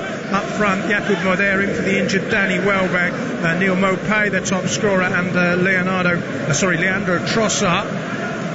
Arsenal have Aaron Ramsdale in goal. The back four is Takehiro Tomiyasu, Gabriel Ben White and Kieran Tierney. In front of them, Thomas Partey and Albert Lokongu. Then it's Bukayo Saka, Martin Ødegaard, Emil Smith-Rowe and Pierre-Emerick Aubameyang, who for Arsenal has been worryingly anonymous. They simply haven't got him going.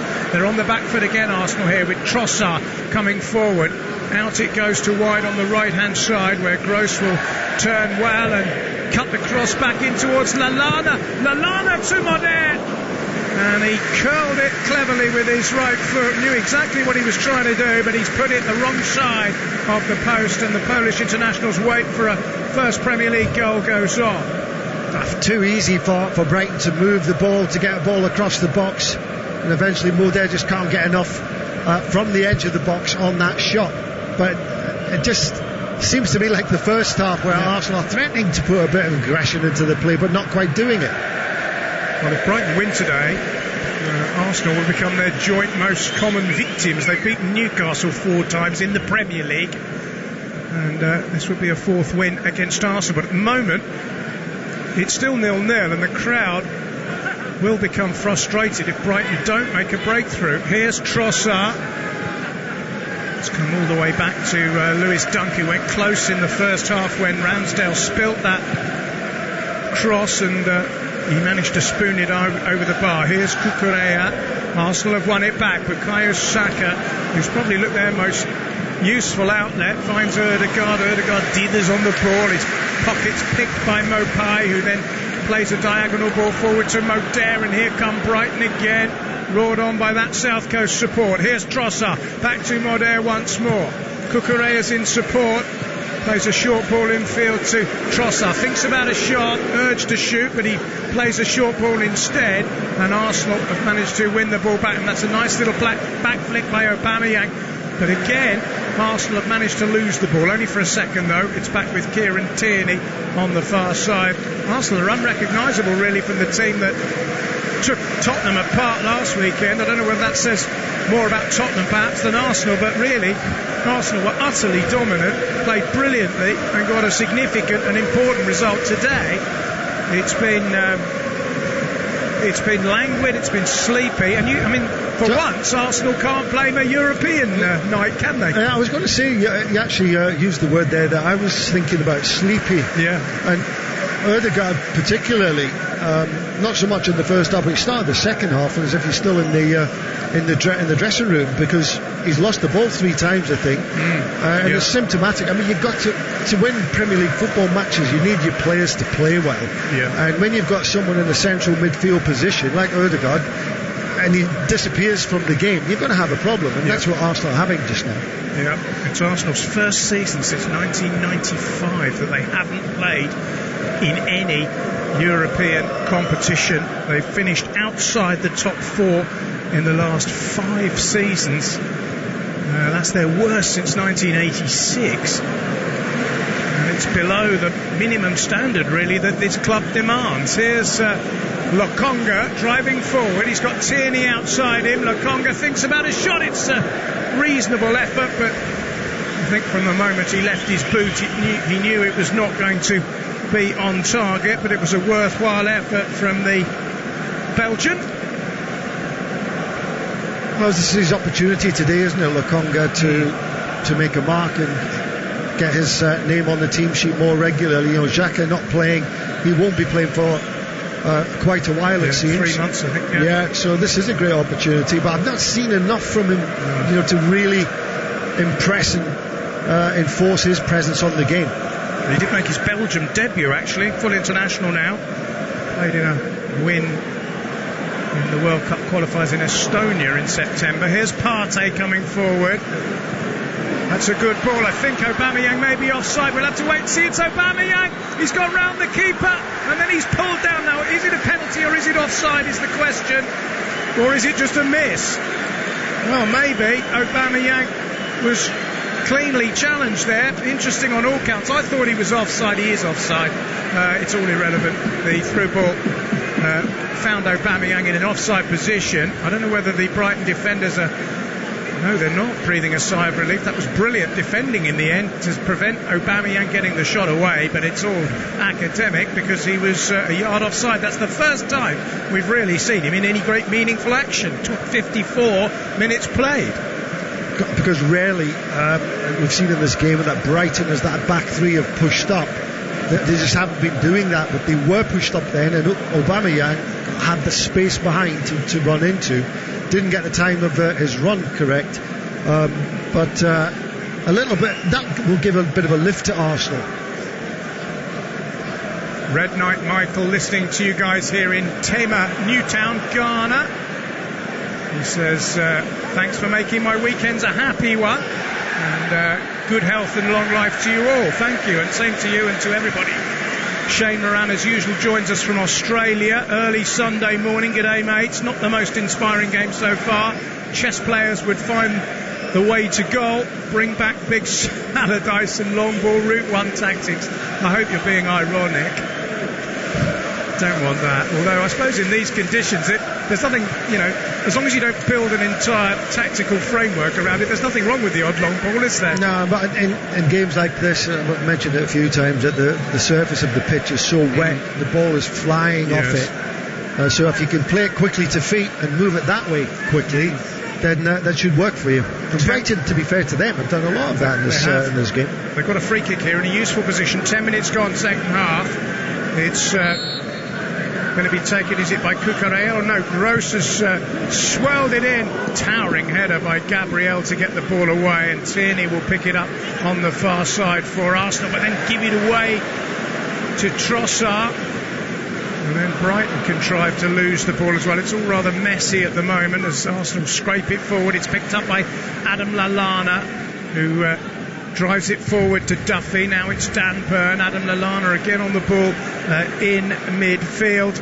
I mentioned he scored a couple of goals for previous clubs against Arsenal. He's only ever scored one for Brighton and Hove Albion. Adam Lallana. Here's Moder flicking it away towards the near side. Cucurella, who's been very lively, collects it close to the corner flag, plays a diagonal ball back to Leandro Trossard. That's a clever little flick by him. Moder wants to hit it, and that's his second attempt of the second half, and it ended up pretty much in the same place as the first. He had a swipe at it, but he was leaning back, and the ball was always rising a long way wide and over the bar. It's always inviting when you get that little chance of a half volley, but he's just not got his timing right on it. But again, it's coming from Cucurella on the left-hand side. That's where most of Brighton's progressive players happened, and he was involved again there. Well, Graham Potter is soaked to the skin. He's not wearing a hood, so he's very, very wet. And he'll be encouraged, but at the same time slightly frustrated. And he might be a bit nervous here because Bukayo Saka has got a lot of space down the right-hand side for Arsenal. And Cucurella has got in and tackled. He's been absolutely sensational, hasn't he, Trevor? I think you and I both agreed that he's been the best player on the pitch by a mile.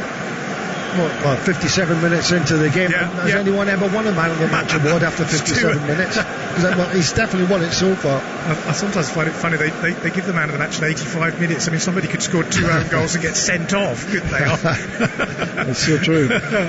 Anyway, 57 played, short corner from Arsenal. Ødegaard finds Lokonga, back to Ødegaard again, just outside the penalty area wide on the right, back to Lokonga once more, and now Partey, and Arsenal have gone backwards at the moment, but the ball is played forward to Saka this time. Ødegaard nudges it, plays a swirling cross, it's awkward, keeper punches away, it comes out to Smith-Rowe. Smith-Rowe, edge of the box, flicks it back. One that's a long way wide from Thomas Partey. He had a free kick that ended up in row Z in the opening half, and that one was a pretty long way wide as well. Yeah, it's a poor decision from Partey. Smith-Rowe here wants to get shot in himself, but he's closed down, passes it to Partey, who hasn't set himself at all, and he's striking it from 30 odd yards. And it's just a poor decision making. It's been that kind of day for Arsenal where it's not been tuned in, it's tuned out, in fact. Yeah, it's been pretty poor from Arsenal so far. They are warming substitutes up, Lacazette and Maitland-Niles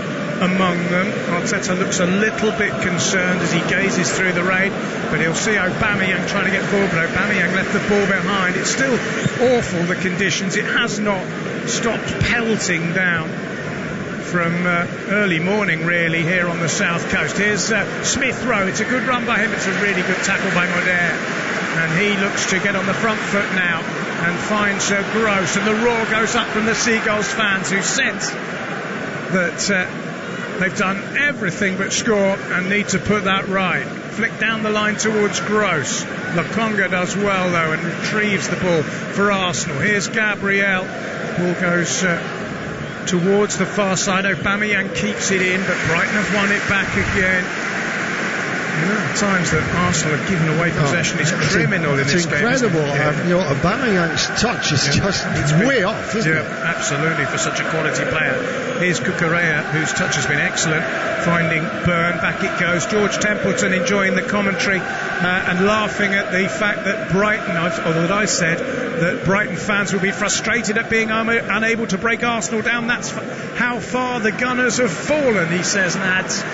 Come on Villa against Spurs tomorrow. Well, I'm sure Arsenal fans will be cheering on Villa as well in that one, but more to the point, they want an improvement from their team here. But they're defending again with Cucurella finding Moder. Moder just outside the box finds Cucurella once more. He flicks it into the midfield area where it's picked up by Trossard. He might shoot. No route to goal at the moment for him, so he finds Gross instead. There's a player over on the far side. It's Veltman. Oh no, he's got that wrong. He tried to get Gross back down that flank as we pass the hour mark, but he's overcooked his ball, and it's ended up going out of play for an Arsenal goal kick. It's been an entertaining 0-0 because Brighton have taken the game to Arsenal, but Graham Potter is in deep conversation with his coaching staff there about Brighton need to stick the ball in the net. It's as simple as that, isn't it? They've done pretty much everything else. Arsenal, of course, have got useful subs. Lacazette, Pepe, Maitland-Niles are all warming up. Players who can turn a game, and as Brighton know, particularly in Lacazette's case, can get a winning goal shortly after coming on. There's some good options on the bench for Arsenal, there's no doubt, and Arteta's already summoning one or two of them to come to his side, and I think they've had enough time in the second half, Arsenal, these players on the field, and they've not shown anything more than they did in the first. It's been poor. Cucurella inside the Arsenal half, leaves it for Trossard with that blonde rinse, finds Modet. Now it's Dan Burn, Lallana. It's all Brighton, really, in terms of all the statistics, attempts on goal, possession, you name it, but so far not enough. But you can hear the Brighton fans desperately trying to get them going. Here's Trossard forward towards Byrne, who was in the inside left position there, the tall defender, but it didn't reach him. Here's Tomiyasu, who has had an afternoon to forget so far, the Japanese international, who was so good last week, but really has struggled today. Not sure whether the conditions are against him, but he's been a shadow of what he produced last weekend. Here's Modet picking up the ball from Maupay. Brighton, of course, left it late to score last Monday at Selhurst Park, with Maupay running onto a brilliant ball by Veltman, and a clever lob as well into the net to equalise against Crystal Palace. They've only lost one game this season, that was here against Everton. And that includes all competitions. And we might get a substitution here. We're in the 63rd minute, and Arsenal are bringing on Nicolas Pepe to replace Martin Ødegaard. Certainly Ødegaard can't complain about being hooked. Is Pepe the right man to bring on? Well, if he brings on some energy and desire to get on the ball and drive a little bit at Brighton, then certainly. But Ødegaard just had one of those games that's just passed him by. Yeah. He's not contributed, and Arsenal can't afford that. They need their players to be in good form and wanting the ball. And he was kind of almost invisible there today. He was. Can't have passengers at this level. So Pepe is on. Actually, Pepe hasn't scored this season. His last time he did find the net was twice against Brighton and Hove Albion at the Emirates in the final game of last season, which was largely academic. Certainly as far as Brighton were concerned, they were safe by then. Here's Smith-Rowe, forward by Tomiyasu. Saka, nice little touch to Smith-Rowe. Now then, ball into Aubameyang. It's a good ball. It's Pierre-Emerick Aubameyang. He's caught in possession, but the ball squirts out to Pepe. Pepe finds Tierney. Tierney crosses, and it's blocked very well by Veltman, but at the expense of a corner. I think that's Arsenal's first corner of the game. I think. Okay, Aubameyang just wanting too much time again. And from Tierney, you're looking for a little bit more guile rather than just slamming it into the Brighton defender. Just a little chip, pick somebody out. But they do get a corner. Yeah, it'll be a sickener for Brighton if they concede from this. They've had plenty of corners themselves. Pepe is going to take it, the substitute. It's a poor one. Veltman knocks it away on the full, but Pepe will pick it up again on that far side. He's got support from Smith-Rowe. Smith-Rowe drills it into the box. Oh, and it's spilt by Sanchez, who collided with two players there. I think John Moss needs to stop this. He will. There was a horrible collision there, I think, between Gabriel and Dunk. Is it, or is it Duffy? Either way, the keeper came out to punch. It was a decent cross by Smith-Rowe, and the keeper, in punching the ball, has taken out two players. Well, if you're a keeper, you've got to go all the way, and to be fair to Sanchez, he certainly did that. Yeah. It was Dunk and Gabriel. They went down like 9 pins, didn't they? Unfortunately, Dunk is still on the ground. Sanchez has had virtually nothing to do. We've had 65 minutes. He hasn't made anything remotely resembling a save. Now then, this is slightly concerning. Lewis Dunk is being attended to by two physios from Brighton. It might be a concussion substitution, although he's back on his feet now. They won't want to lose him because he's such a leader and he's such a loyal servant to this club. He joined them as a boy. He's from the town. He's Brighton through and through. He seems to be fine. I think he was just caught on the upper body and just maybe a very minor blow to the head space. He seems absolutely fine there. He's a bit like a stick of Brighton rock, isn't he? With his striped shirt. I'm sure if you cut Lewis Dunk, the word Brighton would be embossed across him. He's an absolute stalwart of this team. He's been a terrific servant. He's actually making his 150th Premier League appearance today, and he's another one who's scored in the past against Arsenal a couple of times actually. 2-1 win in June 2020 and another win here 2 years before that, so he's popped up with useful goals against the Gunners. As I said, only Newcastle have been beaten more times by Brighton than Arsenal in the Premier League era. Although this is actually only the 17th league meeting between these clubs. If you're relatively new to English football, it's because Brighton spent a lot of it in the lower reaches of the pyramid and Arsenal have spent all of it at the top. Well, they've rebuilt the club brilliantly, though, haven't they, over the last years, and to have now this their third year in the Premier League. Did you ever go to Withdean? No, I never played against Brighton. Oh, really? Yeah. It was awful, the stadium. I mean, it was just, it was sad, really. It was an athletics track. They put temporary seating in. It was just awful. And this stadium's superb, isn't it? Yeah, it is. It really is. It's a really strong club now. Here's Trossard, strong run, finding Cucurella, who's been outstanding.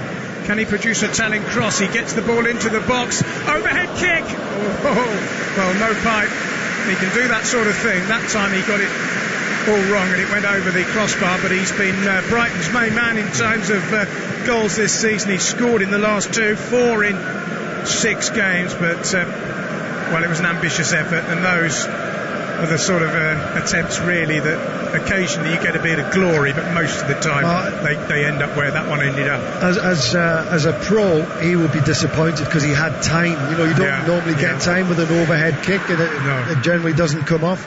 But he had time there, so he will be a little bit frustrated with himself. Yeah.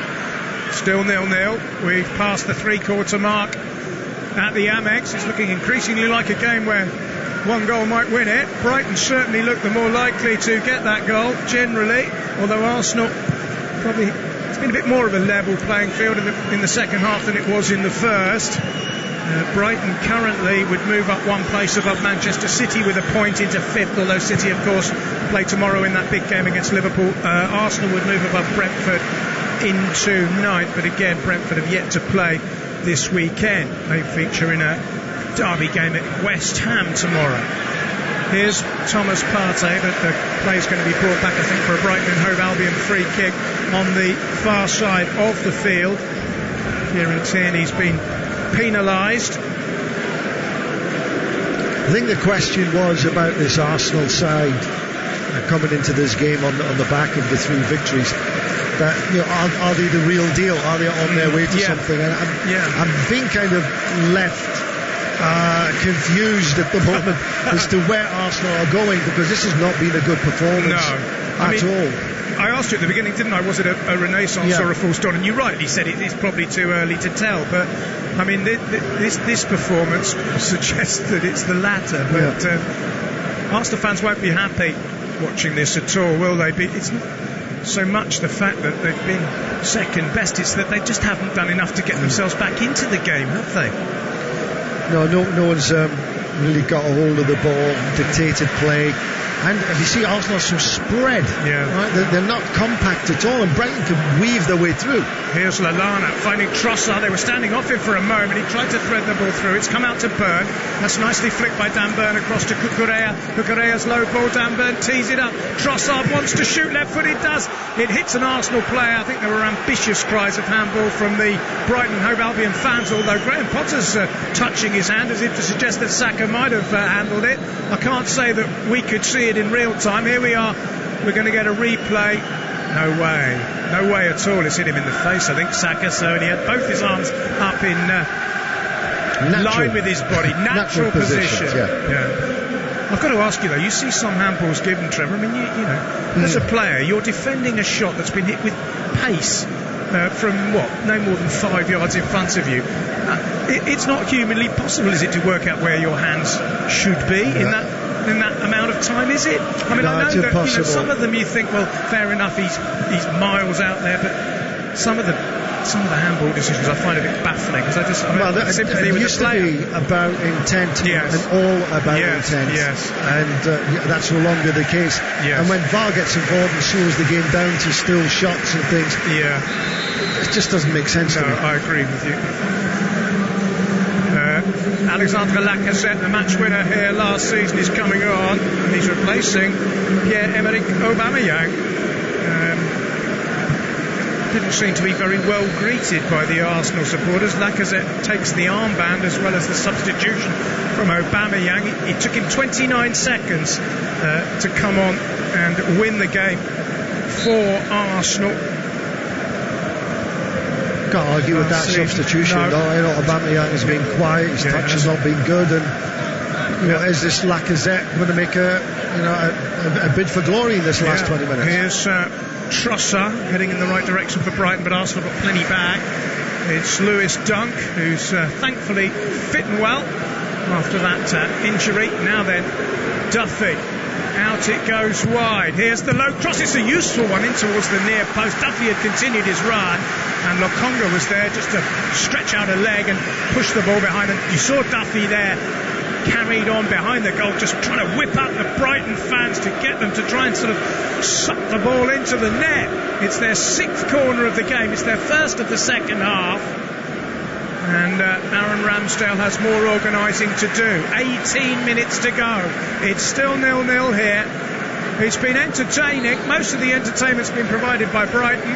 Cucurella will take the corner, and it's towards Lewis Dunk, who gets a head on it. It's half cleared by Ramsdale. The flag's gone up far side. That again wasn't terribly convincing from Aaron Ramsdale, who is in the England squad for the forthcoming internationals against Andorra and Hungary. Dunk got a header in there, and he rather flapped at it, the keeper, although maybe he was being impeded by Duffy, and that's why the flag went up. He's not had a lot to do, Ramsdale, and you have to say in the previous games he has been very confident and done his job extremely well, but today's not his best day, and that was a poor decision he made to come and get that ball. He's another one who, like his former teammate, his current teammate, Ben White, I should say, went to the Euros but didn't make any appearances. Third choice keeper in the end. Back it comes to Ramsdale, dressed all in green apart from his orange gloves and boots. Drives the ball up to halfway. Solid header back by Brighton. And here comes Gabriel, who was caught late there, and John Moss has spotted. That might be a booking for a foul on Arsenal's Brazilian defender. It is indeed. Neil Maupay has been yellow carded, I think probably rightly so. It looked quite late, that one. Painful for the Arsenal player, and Maupay gets first yellow card. John Moss has refereed the game pretty well, I think, so far. We've hardly mentioned him, which is always a good sign. We've got 16 minutes to go. Don't forget tomorrow, massive game at 4:30. Liverpool against Manchester City, the two most recent winners of the Premier League. Lock horns at Anfield. Tim Long and David Connolly will be bringing you commentary on that one. We've also got West Ham against Brentford, Crystal Palace against Leicester, and Spurs against Aston Villa. Here it's still 0-0. Adam Lallana for Brighton, who've been much the better team. Cucurella. Ball is intercepted. Ramsdale will pick that one up. Well, it's not a back pass. The Brighton fans are complaining because it came off an Arsenal player, but it was a full stretch attempt to connect the ball, not steer it back to the keeper then. Oh, Arsenal are on the run here. It's Emil Smith-Rowe. edge of the box, still has it, Smith-Rowe, and saved by Robert Sanchez. That was Arsenal's most clear-cut chance by a mile. It's the first time the Brighton keeper's been tested, and he's prevented Emile Smith-Rowe, made a lovely run from an excellent ball, from making it 1-0 against the run of play to Arsenal. Best bit of play we've seen from Arsenal, no doubt. A great example of the third man running. Nice bit of interplay in midfield. Lacazette lays it back. The ball's played through to that third man running, which was Smith-Rowe. Arsenal corner. Pepe takes it. It's nodded away by Brighton. Arsenal are appealing for something now. I'm not sure what. The ball is played out by Brighton towards Cucurella, who's speedy. Smith-Rowe has done well to get back to where he is. Cucurella's got it past him, but Pepe has come in and tigerishly won. That's a bit more of what Arsenal need, isn't it? We haven't seen enough of that, have we? That desire. Yeah, we haven't seen any. We haven't seen any of it. I mean, this is the opportunity that Smith-Rowe's had has lifted Arsenal and start to make one or two tackles. We're looking at a potential arm hit. Let's off his head. Why are we looking at that again? That's come off Lewis Duffy's head. No, Shane Duffy's head. And I don't think. Well, John Moss is smiling, actually, as if to say, don't be ridiculous to anyone who would have suggested that was handball. Here's Maupay. Shoots, poor shot, off target and wide. Well, I don't know how many attempts on goal exactly Brighton have had. It's quite a lot, although they haven't got that many on target, have they? As we mentioned, that Ramsdale really had too many exacting saves to make. I mean, arguably, the one we've just seen at the other end, Sanchez, the most significant save of the game. I think McAllister's going to come on for Brighton in a minute. Here's Lacazette finding Pepe. Pepe trying to get to the byline. Good tackle by Bird.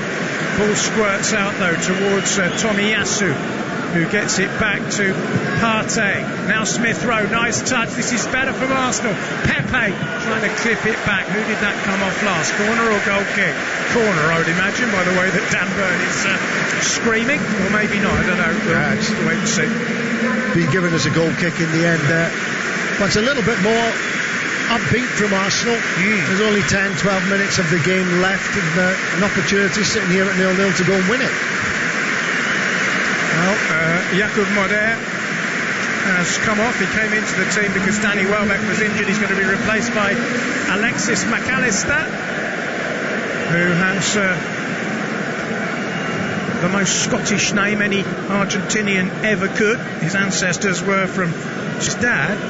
Played alongside Diego Maradona for a brief spell for Argentina, and he's on. We've got the winner against Burnley on the opening day, McAllister, and he's come on for the last 12 minutes here as Lacazette finds Pepe. The introduction of those two seems to have just introduced a bit of a spring into Arsenal's step, and Pepe has drawn a corner off Cucurella.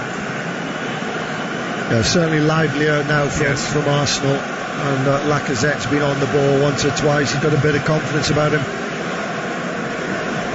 Corner to Arsenal. Brighton will be aware that one mistake could be very, very costly indeed. In comes the corner. It's a poor one, very deep, although Arsenal did well to retrieve something there, and they might yet. All they have, that's clever from Ben White, who backheeled the ball to prevent it going out of play, and in doing so cannoned it off Duffy, and Arsenal have another corner, this time from the opposite side. It's the only time really that the Arsenal fans have any great spell of pressure to get excited about. Maybe the last couple of minutes of the first half, but certainly Arsenal fans are now beginning to feel there might be a smash and grab here. Here's Pepe, Partey, and now Lokonga. Thomas Partey again, centre midfield for Arsenal. Clips it to the edge of the box, little dummy, and chance for a shot potentially for Ben White. Brighton fans wouldn't enjoy him scoring the winning goal here with his Seagulls former connections. We've got 10 minutes left. Still we're looking for a winning goal from somebody. At the moment it is Arsenal who have suddenly, and credit to Arteta, he's made the substitutions, and you said you couldn't really argue with them, who look as if they might, as I say, it would be a smash and grab though, wouldn't it, were they to win all 3 points here now?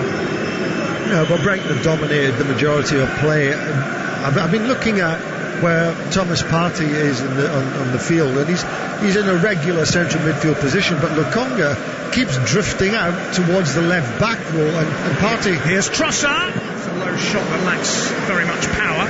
And Thomas Partey is left stranded in there quite frequently, so I know Lokonga's young, still learning the game, but he's out there in the left back position. George Templeton is asking whether you ever played at the Goldstone Ground. We'll deal with that in a minute. Here's Cucurella, edge of the penalty area, drives it in. It's palmed away by Ramsdale, not cleared by Arsenal. Shot on the turn by Gross, cannons off Lokonga. It's going to be a corner kick, and just listen to the roar from the faithful at the Annex. They believe that Brighton can win this game, should win this game, and deserve to win this game, but at the moment they're not winning it. Difficult, awkward one for Ramsdale to deal with as it came low off the skiddy surface, and they have another corner. Dan Burn, 6'7" of him, is standing in front of goalkeeper Ramsdale. The answer to the question, I think, Trevor, you said you'd never played against Brighton. No, I haven't. No, so the Goldstone Ground. I went to the golf. That was better than the Withdean, but it was a very old school stadium. Lovely arena, this one. Anyway, corner.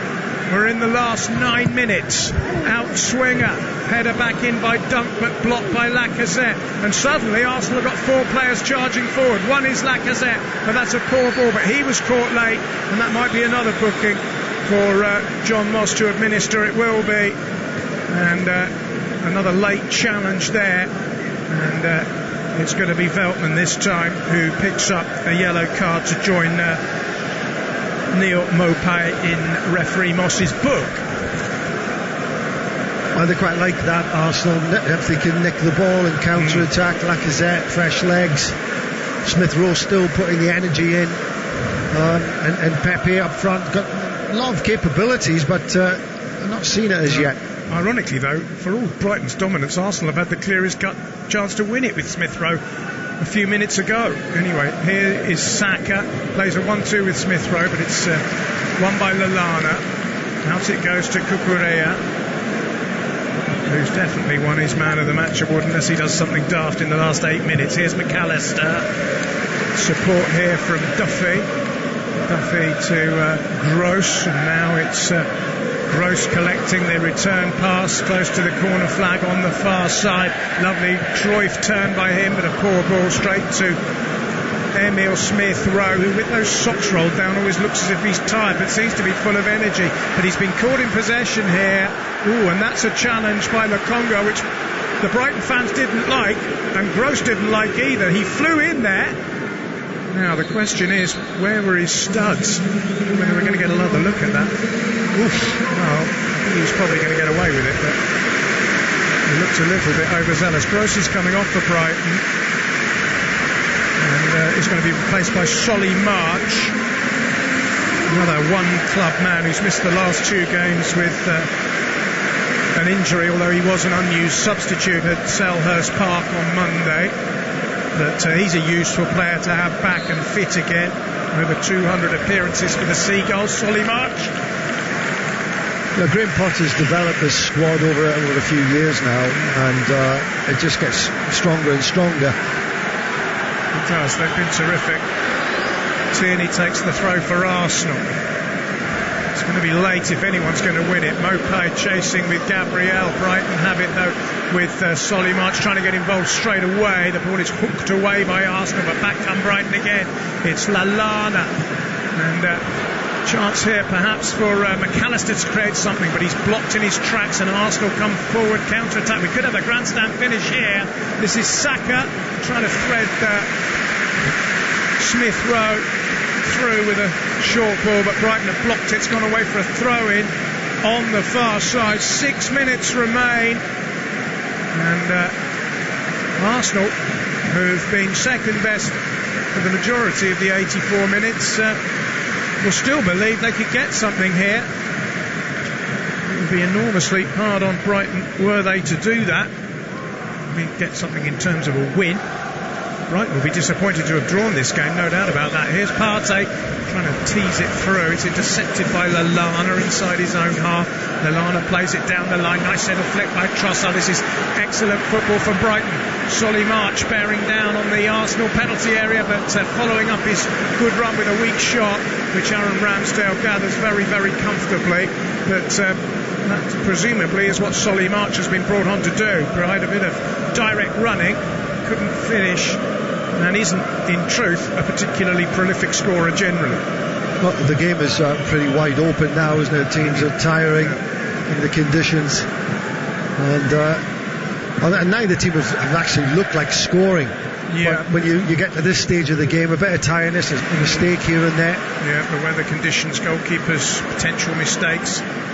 They'll both believe they can still win it. Here's McAllister, who shoots. It hits Gabriel, comes back out. Lallana spears it across to Cucurella, edge of the penalty area. His cross is blocked, but he might get a second chance here. Tomiyasu was able to block the first one. Here's McAllister, flicks it away towards the near post. There's the header! Brilliant intervention by Ramsdale, otherwise Maupay would have had a tap in. That's brilliant goalkeeping by Aaron Ramsdale, and he's kept Arsenal in the game. Well, he wasn't having a great day. He did make a good save from Cucurella about 10 minutes ago, but that was an absolutely vital and critical interception. Diving out from his goal line to stop Maupay just knocking the ball into the net. Yeah, Maupay's eyes lit up, but Aaron Ramsdale got in the way. It is a corner to Brighton. In it comes, up they go, and it's wide from Duffy, who punches the ground in frustration that he hasn't at least hit the target with 3.5 minutes to go. Good corner, got away from his man and put it the wrong side of the post. He just had to readjust his feet, and he was going backwards slightly. He's upset with himself again because he had a chance in the first half, as you remember. Yes, he did. And just pulled that one wide as well. He did score against Watford earlier in the campaign in a 2-0 win. If it had gone in, probably would have won it. As it is, it stays 0-0. Don't see too many more entertaining 0-0s than this one this season. Here's March finding McAllister. Cucurella wants it played out wide. McAllister obliges, goes on a little dart. Cucurella plays it square. Playing some good stuff in and around the box, Brighton, but it's the lack of finish that really has cost them all 3 points. They could be home and hosed, really, if they'd taken their chances. As it is, though, they're under pressure with Pepe counter-attacking for Arsenal. It's Nicola Pepe. It's a clever ball into Smith-Rowe. Smith-Rowe goes down. Surely no penalty. The question really is, did Smith-Rowe dive there? Duffy was the man involved. I'm absolutely convinced there was no significant contact there. But it just goes to show the knife edge that this game is on. To be fair to Smith-Rowe, I'm not sure he did dive. Well, you know, it again. You see that sort of contact all the time. That's not enough for a penalty. No. For a penalty kick, right? Duffy's arm is across on Smith-Rowe's arm, but no, not enough in that. No. I'm glad, because last season that might have been given. And this season, referees, I think, taking the cue from the Euros, where the referees were inclined to insist that there has to be significant contact. You can't just brush past a player and see them go down and concede a penalty. It would have been hard on Brighton. Bukayo Saka is nursing a knee injury. Ainsley Maitland-Niles is about to come on. It'll be his 7th appearance of the season. He was a bit of a forgotten man for a while, Maitland-Niles. Had a lone spell at West Bromwich Albion, but he seems to be back in Mikel Arteta's plans. He's not going to have very long to influence this game. Gareth Southgate will be concerned watching Bukayo Saka hobble to his feet, because he's, of course, an important player for England. And not seen too much in that, but he's obviously got a painful knock somehow. He's hobbled off. He doesn't look great, does he? But Maitland-Niles is going to replace him, I think, with just over a minute of normal time left. Still pouring with rain in Brighton. The team's still level and still believing it's possible that either can return the 3 points their way. Here's March. Maupay back to McAllister. Now it's Trossard. Trossard into Maupay, back to Leandro Trossard again. He's just outside the box. He finds Cucurella. It's a good ball. Cucurella with a low ball in. It's well defended by White, and it comes out to Nicolas Pepe, who's well tackled by Cucurella. Pepe tries to win it back. Cucurella again is there to tidy up and find Lallana. Trossard trying to get away from his man. It's pinched by Lacazette, but not legally. And Brighton will have a free kick as we enter stoppage time. Just waiting to confirm what the fourth official will decide. It's John Brooks. And Brighton will have a free kick in a fairly useful area. Arsenal they can't control possession of the ball whatsoever, and end up Thomas Partey fouls Trossard, but it's been very, very average, below average actually from Arsenal. I think Arteta will be very disappointed with what his team's been able to put in a progressive performance. Certainly not been that. But you don't want to be losing the game going into the international break, and I think both managers will have an eye on that now. Yeah, Trossard's rubbing his head. It was a bang on the air. They got a free kick midway inside the Arsenal half, just slightly to the left of centre. It looks as if Alexis McAllister might be involved in this one. There are 4 Brighton players lined up on the edge of the penalty area, outnumbered by 8 from Arsenal. Here comes the delivery from McAllister. It's a good delivery, and no one can get there. They want a penalty, Brighton. They're screaming for a penalty. Lewis Dunk feels that there was a foul there, but it doesn't look as if John Moss agrees. I don't think that. Well, Gabriel certainly looked as if he was making contact with Dunk, but I don't think enough, Trevor, to warrant a penalty kick. I know. I think the arguments will still be going on if it was an actual push. Yeah. John Moss has may have gone to VAR. He's just holding up play. Yeah. For me, it was not a serious one. I don't think it was. You never know, though, do you? With VAR, you've got. Now we're seeing a slow-mo of it as Gabriel pulled his man down. We're looking at his arm, and the referee John Moss says play on, and I think that's right. He's had a good game. I like John Moss. I don't know if you knew this, Trevor. He runs a record shop in Leeds. Yeah, I heard that. I interviewed him once there. A lovely man, had a great time.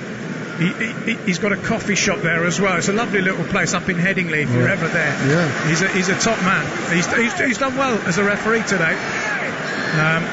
We're in the last minute now. It looks as if they're going to share the points. Not a terrible result for Brighton, but I think there'll be a tinge of slight annoyance that they haven't won it. They'll be in 5th place after 7 games. As I mentioned, it took until New Year's Day last year to reach 13 points, so they'll have now exceeded that total. They'll be above Manchester City, above Arsenal, above Spurs, above West Ham. I tipped Brighton to go down at the start of the season. It shows how much I know. Well, I think the game's summed up by this guy Cucurella there, because he's the only fullback on the pitch that I can even remember doing anything in the whole game. Tierney's been quiet, hasn't he? Tierney's done nothing in the whole now, match. High-hanging ball. Maupay has won it in the air, and he's found Solly March. There's precious little time left for Brighton to try and maybe launch one last surge into the box. The ball comes in, it bounces a couple of times. It would be fitting if Cucurella, the game's outstanding player, has the hand in a winning goal. He's found Byrne. They need to get the ball in the area sooner rather than later. Here's McAllister. Pepe will bring it away. He gets fouled by Byrne. Does he know? Oh, that's it. John Moss blows his whistle. Well, no goals, but a really good game at the Amex, and a game which Brighton and Hove Albion will feel that they should have won. They had the numerous chances, but in the end it was Arsenal who might have nicked it at the death. Horrible weather, a goalless scoreline, but a really good game on Premier League. Trossard, though, does well and finds Maupay, who shoots, and it's spilled and then knocked over the crossbar by Dunk. I'm not sure whether Ramsdale was being impeded. The Arsenal goalkeeper has gone down. I don't think he was, Joe. I don't think he was impeded there. I think he's dropped the ball. Gross on this near side, who clips it in. It's a nice touch. It's Maupay. It's Lallana.